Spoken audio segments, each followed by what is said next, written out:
예, 오늘의 시황 브리핑 시작하겠습니다.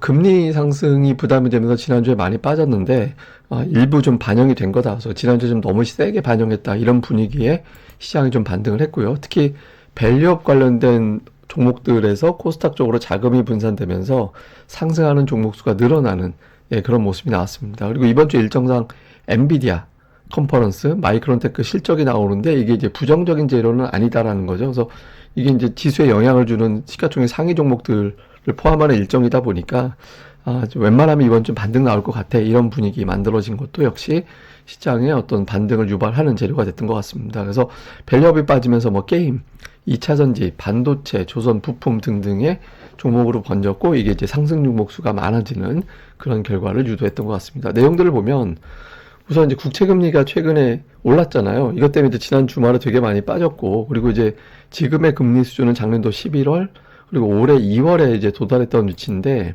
그때보다 지금 지수는 높아 있거든요. 그때 2550 전후, 2600 전후니까 지금보다는 높이 있잖아요. 그래서 외국인들은 또 그렇고 국내 투자들도 이게 지수가 빠질지도 몰라. 그러니까 이렇게 걱정을 하는 건데, 다만 이제 제가 그런 말씀을 드린 적이 있습니다. 그러니까 지수가 한 단계 레벨업 될 때, 이제 지수는 금리가 한 단계 레벨업이 되면 제가 0.2%포인트가 되게 중요하다고 말씀드렸잖아요. 코스피가 50포인트 빠지거든요. 근데 지난주에 한 단계가 아니라 반 단계. 그러니까 4.4를 넘어가야 50포인트가 빠질 게 4.3인데 50포인트가 빠져버렸잖아요. 그래서 아직 그 정도까지 올라간 게 아닌데 시장이 너무 오버했다. 그러니까 이제 뭐 50포인트까지 빠질 장은 아닌데 너무 오버한 것 같아. 그래서 일단 좀 반등해 놓고 그 다음에 4.4 넘어갈지 밑으로 빠질지 지켜보자. 그러니까 이런 어떤 분위기. 그러니까 금리에 대한 부담을 너무 많이 가지고 있었는데 그건 좀 너무 오버한 것 같다. 그리고 FMC 어차피 동결할 거고 진짜 중요한 FMC 회의는 6월이지 3월이 아니거든요. 그래서 너무 좀 과장되게 반응한 것 같아. 이런 분위기가 저점 매수 일부를 좀 가동을 시켰고요. 또 하나는 이제 반도체 일정인데 그 엔비디아 GTC가 열리죠. 그러니까 이제 개발자들 컨퍼런스인데 여기서 뭐 새로운 기술이 보도가 되고 또 이 관련된 이제 향후에 어떤 시장이 열리면 이게 또 AI 매출이 커지고 이게 현실이 된다라는 게 또 확인이 될 거야.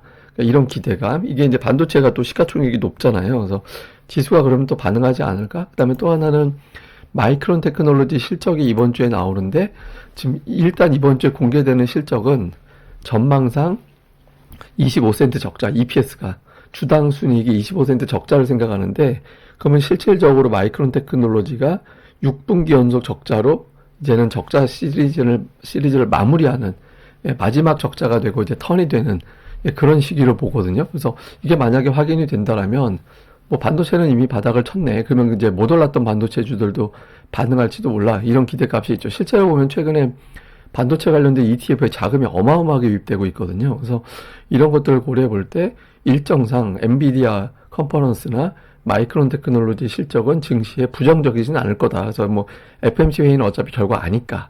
그래서 이런 것들 가지고 투자자들이 좀 지난주에 많이 빠졌으니 저점 매수 좀 해보자. 이런 정서들이 가동이 된 것 같습니다. 그리고 이제 저는 앞에 거보다는 이제 이게 더 컸다고 보는데 금융업을 비롯한 이제 밸류업 관련된 쪽에 지난주에 자금이 좀 들어갔다가 이번 주에는 그쪽에서 자금이 나오는데 나오면서 이제 증시 밖으로 나가는 게 아니라 뭐 코스닥이라든가 코스피에도 밸류업 이외의 종목군들 이런 쪽으로 자금이 좀 들어간 거예요. 근데 이게 지금 어쩔 수가 없는 게 제가 이제 몇 번 말씀드린 것 같은데 제가 2차전지 주 좀 부정적으로 말씀드릴 때 그 얘기를 들었을 거예요. 저 2차전지 부정적으로 얘기한다고 되게 욕 많이 먹었잖아요. 그때.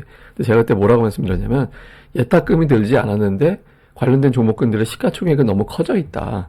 그래서 그걸 끌어올릴 돈이 없다. 원리적으로 보면 제가 그 말씀 그때 드린 거잖아요. 근데 밸류업도 똑같아요. 지금 시가총액이 종목들별로 막 50%씩 올라간 것도 있는데 이걸 더 올리려면 새로운 자금이 붙어줘야 되는데 지금 그런 단계가 아니거든요. 그러니까 투자들이 한 사이클 올리고 다른 데 가서 또 끌어올리고 뭐 이런 게 반복되는 자금 동향이에요. 그래서 이제 금융을 비롯해서 밸류업을 계속해서 끌어올리는 게 아니라 한 사이클 올리면 그거보다 낮은 시가총액이 있는 쪽으로 또 분산해서 그쪽을 또 한동안 거기서 놀고 또다시 이쪽으로 컴백하고 이런 과정인데 지금 이제 밸류업에서 이제 다른 쪽 코스닥이 또 괌에 돋고 내려와 있는 상태다 보니까 이제 코스닥 쪽에서 이제 좀 놀아보자. 그러니까 이런 어떤 자금의 분산 이런 것들도 영향을 준 것 같습니다. 그리고 이제 장중에 외국인들 수급 동향을 보면 11시에 이미 매도는 바닥을 치고 지난주 같은 경우는 장중 내내 던졌잖아요. 근데 11시 정도에 바닥을 쳤죠. 그러니까 코스피가 오전에 잠깐 마이너스권으로 밀렸던 게 외국인들 매도가 마치 지난주 금요일 매도 치듯이 나왔다가 그걸로 딱 끊어졌거든요. 그러면서 오히려 그때 이후는 이제 순매수가 된 거죠. 그래서 외국인들 매도가 진정된 걸 보고 아 그때 단발적인 매도구나 라고 판단을 하고 자금이 유입된 것 같습니다.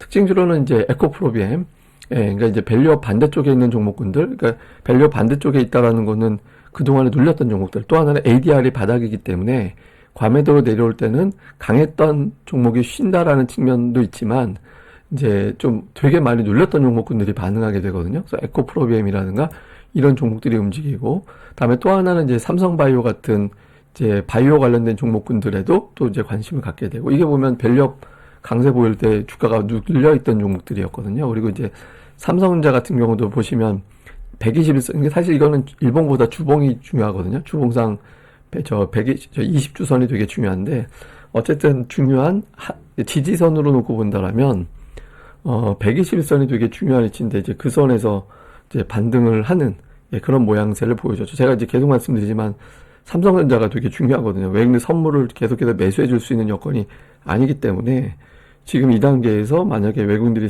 삼성전자를 팔아버리면 지수가 한 100포인트는 빠질 수도 있습니다. 그래서 중요한 자리에서 삼성전자가 반등을 해주면서 이제 지수를 빠지지 않도록 틀어 막아주는 그런 역할을 했고, 그런 역할 덕에 뭐 바이오도 올라가고 그다음에 2차 전지도 올라가고 그런 분위기가 만들어진 거다. 또 이렇게 이제 보시면 될 것 같습니다.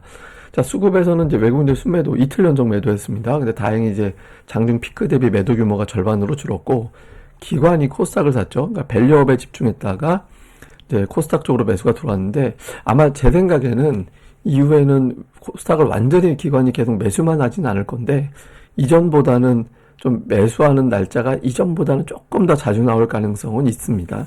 어쨌든 코스닥은 조금 종목들의 변화가 생길 가능성이 좀 있어 보입니다. 종목들 보면 외국인들은 삼성전자가 하이닉스가 아직도 매도해요. 이게 지금 삼성전자 하이닉스가 지금 매수로 돌아서지 않으면 오늘의 반등이 추세 전환의 시작이다라고 보기는 어렵거든요. 그래서 이런 부분들이 좀 필요하고, 어쨌든 그다음에 이제 매수 쪽에 보면 뭐 이스페타시스, 2차전지, 제약바이오 뭐 이런 류의 어떤 기업들이 있거든요. 중요한 건 밸류업이 상당히 꽉 차 있었는데 그게 조금 와해가 됐다는 거. 자동차는 계속 들어가고 있지만, 또 삼성물산이 들어가 있지만 이제 많이 포진해 있던 게 좀 사라졌다라는 거고, 기관은 더하죠. 기관은 시가총액 상단에서 보면 밸류업하고 연결고리 있는 종목군들이 별로 없죠. 그러니까 매도 쪽에는 그렇다고 뭐 매도에 많은 것도 아니지만 어쨌든 이제 밸류업에 대한 주목도가 낮아졌다. 매도한 건 아니니까 뭐 매도했다 이렇게 보기는 어렵고, 그래서 주목도가 낮아졌고 하이닉스를 이제 1000억대 이상으로 매수했다. 요건 좀 의미가 있는 것 같습니다. 그 다음에 코스닥 쪽에서는 2차전지, 2차전지 있고, 뭐 제약 바이오 계열의 종목군들이 몇몇 개 있고, 뭐 매도 쪽은 이제 HLB 관련된 종목군들이 이제 매도의 대부분을 차지한 것 같고, 그 외에는 뭐 이렇게 업종 내에서 좀 골라서 사는 그런 분위기였고요. 기관은 이제 2차전지, 그다음에 일부 제약 바이오, 그다음에 요 아랫단으로 보면은 반도체가 되게 많았거든요. 그래서 반도체 종목을 좀 골라 담는, 그리고 2차전지 대형주, 반도체, 그다음에 제약 바이오 일부 뭐 이렇게 좀 골라서 담는 그런 모습을 보였습니다. 자, 정리를 좀 해보면 사실 이번 FOMC 회의는 점도표 이슈가 중요하긴 해요. 그러니까 3번이냐 2번이냐. 근데 이거는 점도표는 제가 미리 말씀드리지만 바뀌거든요. 그리고 그대로 안 돼요. 제가 경험적으로 점도표대로, 직전 점도표대로 정책이 나오는 경우를 그렇게 자주 보진 않아서, 근데 어쨌든 시장에서는 주목은 하고 있죠. 그래서 이제 FOMC 회의에서 이제 이게 뭐 긴장은 하고 있지만, 제가 보기엔 6월 FOMC가 중요하지 지금 3월 FOMC는 어마어마하게 중요한 회의는 아닙니다. 그래서 너무 긴장할 필요는 없는 것 같고, 그 다음에 이제 일정이 있는 상태에서 미국 반도체주들이 움직일 거냐. 그러니까 마이크론 테크놀로지 최근에 보고서 많이 나오고 있거든요. 그리고 엔비디아는 또 하락하는 날이 훨씬 더 많고, 근데 어쨌든 반도체주들이 버텨줘야 시황상 우리 증시가 좀 변화가 생길 수 있는 조건이 되거든요. 그리고 이제 무엇보다 외국인들이 오늘 매도를 줄인 거지 매수한 건 아니잖아요. 근데 여기서 만약에 매도가 이제 다시 또 늘렸다 줄였다 이런 구도가 되면 특히 대형주들이 갈피 잡기 어렵게 되거든요. 그래서 외국인들이 매도 마무리가 아니라 아예 매수까지 돌아서는지 여부, 요거 되게 중요합니다. 그리고 밸류업과 밸류업의 반대쪽에 있는 종목들, 2차전지 게임 반도체, 그리고 이제 제약 바이오, 요게 이제 한 덩어리가 밸류업의 반대쪽이거든요. 그래서 요 구도의 어떤 흐름이 당분간 이어질 가능성이 높아서 네, 이제 좀 밸류업 쪽에서는 제가 계속 그 말씀 드리잖아요. 그러니까 밸류업은 다 올라가기 어렵다. 지금 선별적 장세로 바뀌고 다른 쪽으로 분산될 가능성이 있다라고 말씀드렸듯이 지금은 이제는 조금 종목들이 좀 분산되는 흐름을 보게 될 거로 보여집니다. 다음에 이제 요건 뭐냐면 코스닥 지수입니다. 예, 이거 딱 보면 지수 되게 좋은데 이거 아마 체감하신 분들 없을 거예요. 몇 명 안 되실 거예요. 여러분들이 체감하는 거는 이거죠. 이거는 뭐냐면 ADR입니다. 이거는 코스닥 지수고 ADR은 뭐냐면 상승 종목 비율. 그러니까 아래로 내려갔다는 얘기는 상승 종목수가 적다, 하락 종목이 많다. 이거 얘기하는 건데 제가 이제 지난주에 과매도 찍었다. 지난주 목요일에 코스닥의 ADR이 과매도로 내려왔거든요. 지금은 어쨌든 지수는 되게 위에 있는데 종목들은 하락한 종목이 너무 많은 거예요. 예, 너무 많은 종목이 하락했는데 이제 ADR이 과매도권으로 내려오면 여기보다 더 내려갈 수도 있습니다. 그러니까 지금부터 드라마틱하게 완전히 V로 올라간다라고는 장담을 못하고 대신 이전보다는 눌려있던 종목군들이 반등 시도하는 경우가 조금 자주 나오게 되거든요. 그러니까 금융위기급의 어떤 부담이 생기면 또 여기서 더 밀릴 수는 있습니다. 근데 어쨌든 그럴 가능성이 좀 있기 때문에 이럴 때는 기존에 강했다가 쉰 종목도 이제 중요하지만 이제 계속 눌리기만 했던 종목들, 예, 이런 쪽에서 좀 반등 시도가 나오거든요. 그래서 좀 실적이 좋은데 눌렸던 종목들, 그리고 이제 기관들이 매도하다가 매수로 뒤집힌 종목들 등등의 어떤 수급 종목들, 이런 것들을 좀 주의 깊게 살펴보면 도움이 되는 장이다. 또 이렇게 이제 보시면 되겠습니다. 이런 내용은 제가 계속해서 데일리로 좀 코멘트를 해드리도록 하겠습니다. 예, 또 오늘 하루 또 잘 보내시고요. 저는 또 다음에 뵙겠습니다. 이 방송 구독하기 하고 좋아요까지 꼭 부탁드립니다. 알림 설정도 이왕이면 부탁드립니다. 감사합니다.